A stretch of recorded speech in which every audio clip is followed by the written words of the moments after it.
అందరికీ నమస్కారం. బతుకు గంప 10వ తరగతి 2వ పాఠం. చదవండి, ఆలోచించండి, చెప్పండి.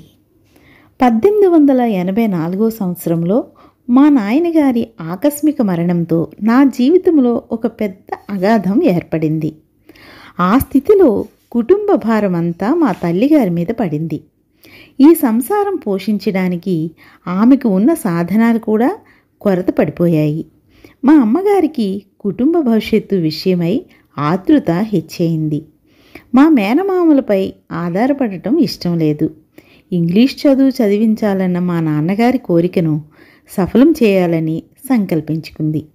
ఒంగోలులో హోటల్ పెట్టి వచ్చే ఆదాయంతో మా చదువు సాగించడానికి ఆమె నిర్ణయించుకుంది. ఆ రోజుల్లో పూటకూళ్ళ ఇల్లు పెట్టుకున్న వారిని సంఘంలో చులకనగా చూసేవారు.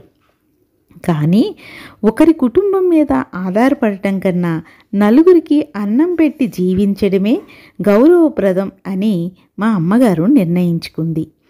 ఎలాగైనా 4 కాలాల పాటు శ్రమపడి ఈ పిల్లల్ని ప్రయోజకుల్ని చేస్తే తన కష్టాలు గట్టెక్కుతాయని ఆమె నమ్మకం అని టంగుటూరి ప్రకాశం గారు అనుకున్నారు. దీనికి సంబంధించి కొన్ని ఈ కిందన ప్రశ్నలను చూద్దాం. ప్రకాశం తల్లిగారికి ఎటువంటి పరిస్థితులు ఎదురయ్యాయి అంటే, ప్రకాశం గారి తండ్రి గారు అకస్మాత్తుగా మరణించారు. దానితో కుటుంబ భారం అంతా ఆమెపై పడింది. ఇక 2వ ప్రశ్న, ప్రకాశం తల్లిగారు ఏం నిర్ణయించుకున్నారంటే, ప్రకాశం తల్లిగారు పూటకూళ్ళ ఇల్లు పెట్టి కుటుంబాన్ని పోషించాలని నిర్ణయించుకున్నారు. ఇక 3వ ప్రశ్న, పిల్లల అభివృద్ధి కోసం తల్లిదండ్రులు పడే శ్రమను గురించి చెప్పండి. పిల్లల అభివృద్ధి కోసం తల్లిదండ్రులు ఎన్ని కష్టాలనైనా భరిస్తారు. తమ సౌఖ్యాలను కూడా పట్టించుకోరు. తమ సంపాదన అంతా పిల్లల అభివృద్ధి కోసమే ఖర్చు చేస్తారు. తలకు మించిన అప్పులు కూడా చేస్తారు. ఇక ఈ పాఠం యొక్క ఉద్దేశం ఏమిటో చూద్దాం. మానవ జీవితంలో కష్టసుఖాలు సహజం. సుఖాలకు పొంగిపోకూడదు, కష్టాలకు భయపడిపోకూడదు. కష్టాలు వచ్చినప్పుడే గుండె దిటువు చేసుకోవాలి. ధైర్యంగా సమస్యలను ఎదుర్కోవాలి. ఉన్నంతలో ఆనందంగా జీవించాలి. మనిషికి మనిషే తోడు. కష్టాలలో ఉన్నవారికి చేయూత ఇవ్వాలి. మానవత్వం విడిచిపెట్టకూడదు. మనిషి మనిషిగా జీవించాలని చెప్పడమే ఈ పాఠం యొక్క ఉద్దేశం. రచయిత్రి పరిచయం. నిరుపేదల జీవిత వాస్తవాలను కథావస్తువుగా తీసుకొని రచనలు చేసిన కథా రచయిత్రి మూలింటి చంద్రకళ గారు. వీరు చిత్తూరు జిల్లా అరగొండలో జన్మించారు. రాజగోపాల్, విమలమ్మ వీరి తల్లిదండ్రులు. భర్త రామకృష్ణ గారి సహకారంతో కథలు, కథానికలు రాశారు. అందులో ఒక ప్రయాణం, బతుకు గంప, ఒక రైతు కథ ముఖ్యమైనవి.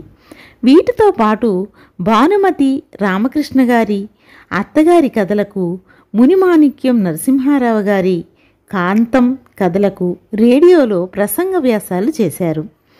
ప్రస్తుత పాఠ్యభాగం ఆమె కథల నుండి స్వీకరించబడింది. ఇక ప్రక్రియ, కథానిక. తెలుగు సాహిత్యంలో నేడు కథ, కథానిక అనేవి పర్యాయ పదాలుగా మారిపోయాయి. కథానిక వచన ప్రక్రియ వ్యక్తి జీవితంలో ఒక ముఖ్య సన్నివేశాన్ని లేదా సంఘటనల మధ్య సంబంధాన్ని కళాత్మకంగా చిత్రిస్తుంది. క్లుప్తత దీని ప్రధాన లక్షణం. పాత్రలు, నేపథ్యము, కథనము, జీవిత వాస్తవ చిత్రణ, కంఠస్వరం కథానికలో ముఖ్యమైన అంశాలు. ఇక పాఠంలోకి వెళితే, ఎందుకో ఉదయం లేచినప్పటి నుంచి ఏ పని చేయాలనిపించడం లేదు. పిల్లలు వాళ్ళంతా వాళ్ళు స్నానాలు చేసి ఉన్నదేదో తిని స్కూల్కి వెళ్ళారు. వంట ఏం చేశానో ఏమో, వండిందే కాసంత క్యారియర్లో పెట్టి ఇచ్చాను. మా ఆయన కూడా ఆఫీస్కి వెళ్ళిపోయాడు.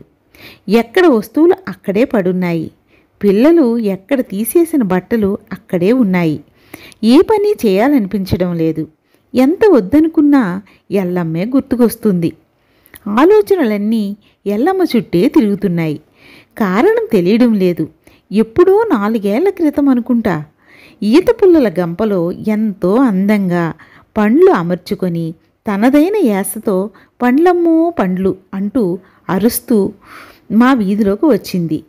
ఆ రోజు ఎల్లమ్మను నేనే పిలిచానో తనే వచ్చిందో గుర్తుకు రావడం లేదు. అప్పట్నుంచి ప్రతిరోజు తను రావడం అవసరం ఉన్నా లేకపోయినా ఎల్లమ్మ దగ్గర పండ్లు కొనుక్కోవడం జరుగుతూ ఉంది. పండ్లు కొనుక్కోవడంతో మొదలైన ఎల్లమ్మతో పరిచయం ఎలా బలపడిందో ఇప్పుడు స్పష్టంగా చెప్పలేను. ఒకరోజు ఎల్లమ్మ రాకపోతే ఏదో వెలితనిపించేది. అలాంటిది 10 రోజులు కనిపించకపోయేసరికి ఏవేవో ఆలోచనలు మనసులో మెదిలాయి. ఏ పని చెయ్యాలని అనిపించలేదు. ఎల్లమ్మని గురించి ఆలోచిస్తూ కూర్చున్నాను. అంతలో ఎవరో తలుపు తట్టిన శబ్దం వినిపించింది. వెళ్ళి తలుపు తీశాను. ఎదురుగా ఎల్లమ్మే ఉంది. ఎప్పటిలా కనిపించడం లేదు. ఏడ్చి ఏడ్చి కళ్ళు ఉబ్బినట్లున్నాయి. జుట్టంతా చిందరవందరగా ఉంది. ఎప్పుడు తినిందో ఏమో. నిలబడ్డానికి కూడా ఓపిక లేనట్లుంది. అదేంటే అలా ఉన్నావు అన్నాను మామూలుగానే. ఇంకేముందమ్మా, అంతా అయిపోయిందమ్మా అంటూ బోరున ఏడవడం మొదలెట్టింది. నాకేమీ అర్థం కాలేదు. 2-3 నిమిషాలు తెల్లముఖం వేశాను. ఎల్లమ్మని ఎట్లా వాదార్చాలో అర్థం కాకుంది. ఒక గ్లాసు మంచినీళ్ళిచ్చి తాగమని చెప్పి నెమ్మదిగా ఏం జరిగిందో చెప్పవే అన్నాను. ఎల్లమ్మ ఏడుస్తూనే ఉంది. వంటింట్లోకెళ్ళి కాఫీ కలిపి తెచ్చి ఇచ్చాను. కాఫీ తాగింది. కొంచెం స్థిమితి పడిందనిపించింది. ఇప్పుడు చెప్పవే అన్నాను. ఏమీ లేదమ్మా, మా ఆయనకు యాక్సిడెంట్ అయింది. ఎప్పుడైంది, ఏం జరిగింది నెమ్మదిగా అడిగాను. ఏమోనమ్మా, నాకు కూడా సరిగ్గా తెలవదు. లారీ డ్రైవర్గా పనిచేస్తూ ఉండే. 4 రోజులకు ముందు ఏదో లోడుతో పోయాడంట. హైదరాబాద్ దగ్గర ఎదురుగా వస్తున్న టిప్పర్ గుద్దిందంట. మా ఆయనకు కాలు ఇరిగిపోయిందంట. క్లియరర్ అక్కడికక్కడికే చచ్చిపోయినాడంట. మా ఆయన తెలివి తప్పి పడుంటే ఎవ్వరూ ఆసుపత్రిలో చేర్పించినారంట.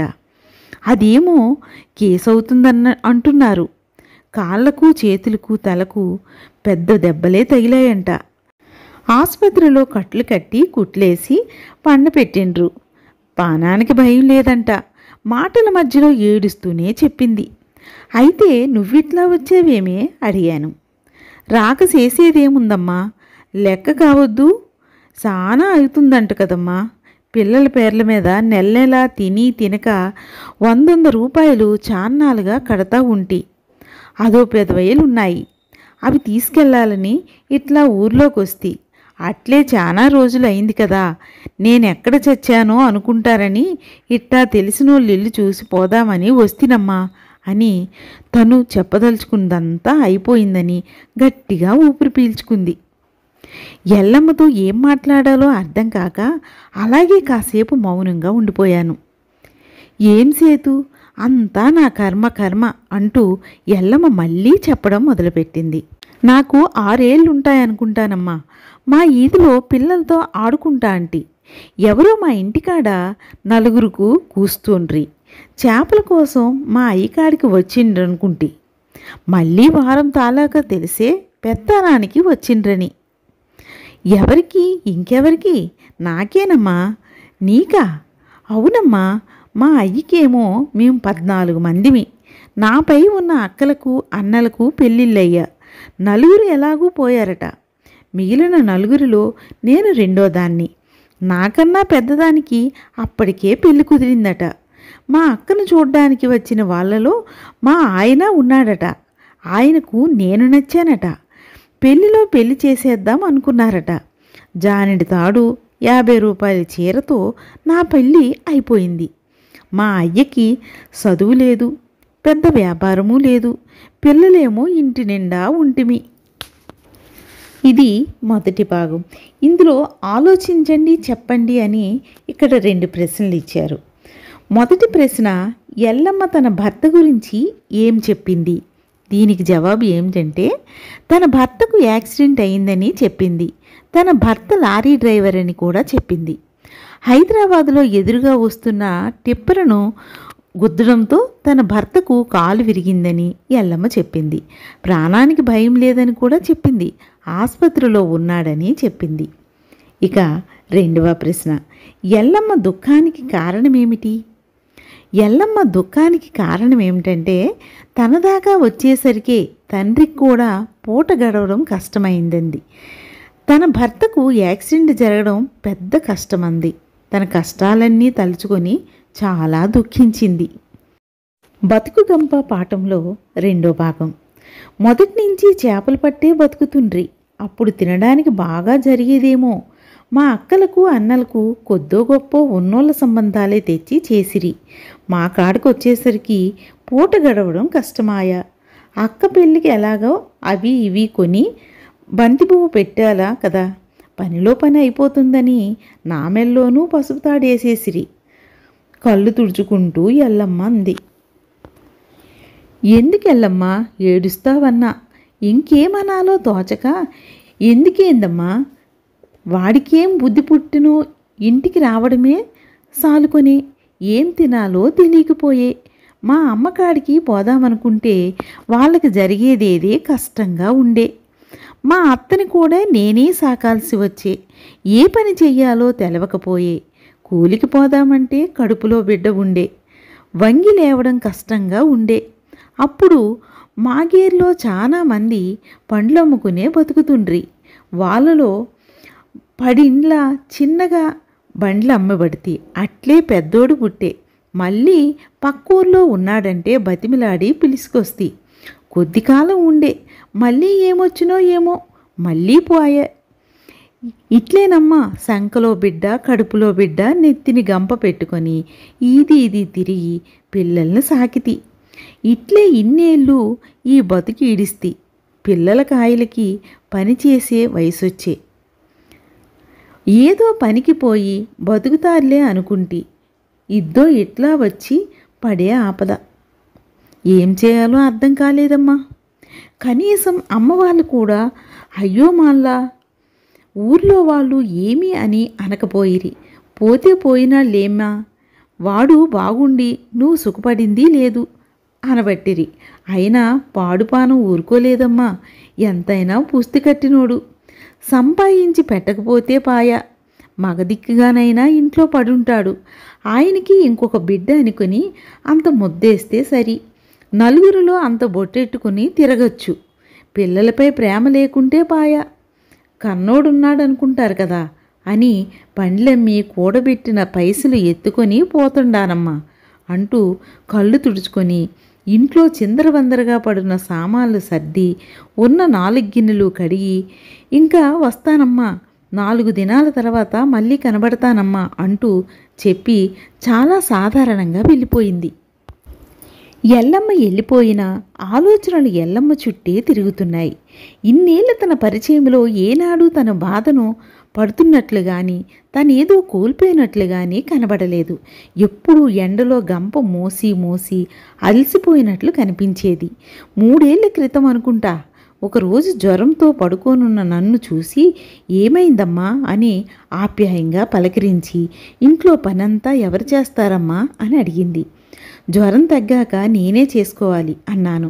భలేవారమ్మా, ఒళ్ళట్లా పెట్టుకొని ఎట్లా చేసుకుంటారు, నేను చేస్తాలే అని ఇల్లంతా కసువు కొట్టి బండలు తుడిచి అంట్లు తోమి పిల్లల వారం రోజులుగా విడిచిన బట్టలన్నీ శుభ్రంగా ఉతికి ఆరేసింది. ఏమివ్వమంటావే అన్నాను. కళ్ళ నిండా నీళ్లు పెట్టుకుంది. ఏమైందే అన్నాను కంగారుగా. ఏమీ లేదమ్మా, డబ్బుదేముంది, 1 గంట సేపు గంప నెత్తిన పెట్టుకొని 2 వీధులు తిరిగితే నా కూలి వచ్చేస్తుంది. రోజుకో 20 రూపాయలు మిగిలితే ఆ రోజు పండగే. అంత పప్పన్నం తింటాం. కానీ నీలాగా వచ్చినప్పుడల్లా ఎల్లమ్మా అని ఇంత ఆప్యాయంగా ఎవరు పిలుస్తారు? అట్లా పిలిస్తే నాకెంతో ఆనందంగా ఉంటుందమ్మా. ఎన్ని రోజులు నువ్వు తినే కూడు పెట్టుంటావు. ఒక పూట నేనింట్లో పని చేస్తే దానికి నువ్వు డబ్బులు ఇవ్వాలా? ఏదో అవసరం గనక చేస్తిని అంది. ఎల్లమ్మ మాటలకి బిత్రపోయాను. ఆ రోజు నుంచి ఎల్లమ్మ మా ఇంట్లో ఒక మనిషిగా కలిసిపోయింది. ఎప్పుడూ తన వెనుక ఇంత గతముందని చెప్పింది కాదు. ఈ రెండో భాగంలో ఆలోచించండి చెప్పండి అని 2 ప్రశ్నలు ఇచ్చాడు. ఈ ప్రశ్నలు ఏమిటో చూద్దాం. ఎల్లమ్మకు పండ్లు అమ్మవలసిన అవసరం ఎందుకొచ్చింది? భర్త ఇంటికి రావడం మానేశాడు. అత్తగారిని కూడా తానే చూసుకోవాలి. తల్లిదండ్రులది గడవని స్థితే. పోనీలే అనుకుంది. భర్త పట్టించుకోకపోయినా భర్తను కూడా తానే పోషిద్దాం అనుకుంది. అందుకే పండ్లు అమ్మడం మొదలుపెట్టింది. ఇంకా రెండో ప్రశ్న చూద్దాం. ఎల్లమ్మ పనిచేసి డబ్బు తీసుకోకపోవడానికి కారణమేమిటి? ఎల్లమ్మకు ఆమె చాలాసార్లు అన్నం పెట్టింది, ఆప్యాయంగా పలకరించింది. ఆ ప్రేమకు అభిమానానికి ఆనందపడిన ఎల్లమ్మ డబ్బులు వద్దు అంది. ప్రేమాభిమానాలు డబ్బు కంటే విలువైనవని ఎల్లమ్మ భావన. బతుకుగంప పాఠంలో మూడో భాగం చూద్దాం. ఒకరోజు మాటల మధ్యలో పానమేమీ బాగాలేదమ్మా అంది. ఎందుకు అన్నాను. ఏమీ లేదమ్మా, మా వదిన ఇంటి మీదకొచ్చింది. నా కొడుకును అనరాని మాటలు అనింది. నా కొడుకు ఆ యమ్మ కూతురిని పెళ్లి చేసుకుంటున్నా అన్నాడంట. దాంతో నీకంత వయసు వచ్చిన కొడుకున్నాడా ఎల్లమ్మ అన్నాను. కొడుకంటే కొడుకేనమ్మా, 15 ఏండ్ల కిందట సంగతమ్మా ఇది. మా ఊరు ఏటి పక్కన ఉంది కదా, ఆ ఏటి వరదలో ఎవరో బిడ్డ కొట్టుకొచ్చాడు. చేపల వేటకు పోయిన మా ఊరోళ్ళు ఆ బిడ్డను కాపాడి గట్టు మీద కూర్చోబెట్టారు. అప్పుడు నేను కడుపుతో ఉన్నా. చూస్తా చూస్తా బిడ్డని ఎట్లా దిక్కులేని బిడ్డలా వదిలేసేదని ఇంటికి తీసుకొస్తి. నా బిడ్డలతో సమానంగా పెంచితి. వానికి నేను పెట్టిన పేరు సాయిలు. నా బిడ్డలతో పాటు వాడిని కూడా 10 వరకు చదివిస్తి. చూస్తా చూస్తా ఉండగానే వాడు పెరిగి పెద్దోడయ్యే. ఇప్పుడు మా ఊరిలో బస్ కండక్టర్ ఉద్యోగం చేస్తున్నాడమ్మా. ఒకరి మాటలు పోడు, ఒకరింటికి పోడు. వాడేందో పని, వాడి పనేందో. అట్లాంటి బిడ్డని అనరాని మాటలంటే కోపం రాదా? అందుకే మా వదిన నేను ఏమీ అనలేక చేతికి దొరికిన కట్టెలు ఎత్తుకొచ్చి చావగొట్టాను. వాడు సర్ది కూడా తినకుండా ఏడుస్తా పోయినాడు అంటూ ఏడుస్తూ తన్ను తాను తిట్టుకుంటూ ఇంటి దోవ పట్టింది. ఎల్లమ్మ వెళ్ళిన దోవ తట్టే చూస్తూ నిలబడ్డాను. ఇంచుమించు ఎల్లమ్మతో పాటు ఎంతోమంది పండ్లమ్ముకునేవారు బతుకుతున్నారు. వాళ్ళ బతుకులు ఇట్లే ఉంటాయేమో. ఎంత కష్టపడుతూ ఉంటారో. జానడి పొట్ట కోసం, కడుపున పుట్టిన బిడ్డల కోసం రెక్కల ముక్కలు చేసుకొని బుద్ధస్తమానం కష్టం చేస్తూనే ఉంటారు. ఇంట్లో ఎప్పుడన్నా అంత లడ్డు, అంత మైసూర్పాకు, అంత కారు బూందీనో చేతిలో పెడితే కొంగును కట్టుకుంటుంది. ఎందుకు తినవే అంటే, చిన్న బిడ్డలకి ఎవరు పెడతారమ్మా అంటుంది. ఇంత పని చేస్తావు, నీకు శ్రమ అనిపించదా అని ఎప్పుడైనా అడిగితే, భలేవారమ్మా, మనిషి పుట్టక పుట్టి కష్టం అనుకుంటే ఎలా? కష్టంతోనే మనం తింటున్నాం, మన పిల్లలకి పెడుతున్నాం, మనల్ని ఆశ్రయించిన వాళ్ళకి ఇంత పెడుతున్నాం, ఇంతకంటే తృప్తి ఎక్కడుంది అంటుంది. ఎల్లమ్మ వెళ్ళిపోయినా ఎల్లమ్మని గురించిన ఆలోచనలు నన్ను గందరగోళపరుస్తూనే ఉన్నాయి. నా చుట్టూ ఎందరో ఉన్నారు. Lecturer Neeraja, bank clerk Vasundhara, teacher Sunitha, Parvathi, Padma, Haritha, ఇంకా ఎందరో ఉన్నారు. ఆర్థికంగా వాళ్ళకి ఏ ఇబ్బందులు లేవు. ఖరీదైన చీరలే కడతారు. ఖరీదైన మనుషుల్లానే కనబడతారు.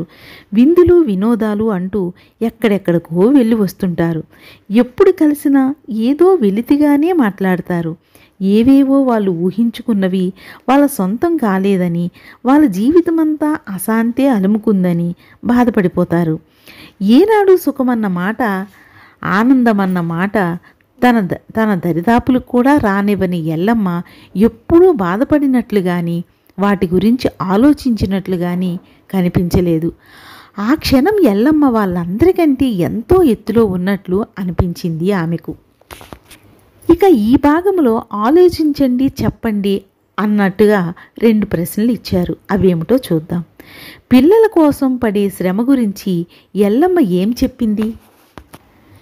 పిల్లల కోసం పడే శ్రమలో తృప్తి, ఆనందం ఉన్నాయని ఎల్లమ్మ చెప్పింది. ఇక 2వ ప్రశ్న, ఎల్లమ్మ గురించిన ఆలోచనలు రచయిత్రిని ఎందుకు గందరగోళపరిచాయి? ఎల్లమ్మ వెళ్ళిపోయినా ఎల్లమ్మను గురించిన ఆలోచనలు రచయిత్రిని గందరగోళపరుస్తూనే ఉన్నాయి. ఎందుకంటే ఎల్లమ్మ పుట్టినప్పటి నుంచి కష్టాలే అనుభవిస్తుంది. అయినా దానిని ఏనాడు ఆమె కష్టంగా భావించలేదు. కష్టపడటంలోనే తృప్తి ఉంది అంటుంది. ఏ కష్టం పడకుండా తామేదో కష్టపడిపోతున్నట్లుగా చాలామంది బాధపడిపోతూ ఉంటారు. ఎల్లమ్మను వారితో పోల్చుకున్నప్పుడు ఎల్లమ్మను గురించిన ఆలోచనలు రచయిత్రిని గందరగోళపరుస్తున్నాయి.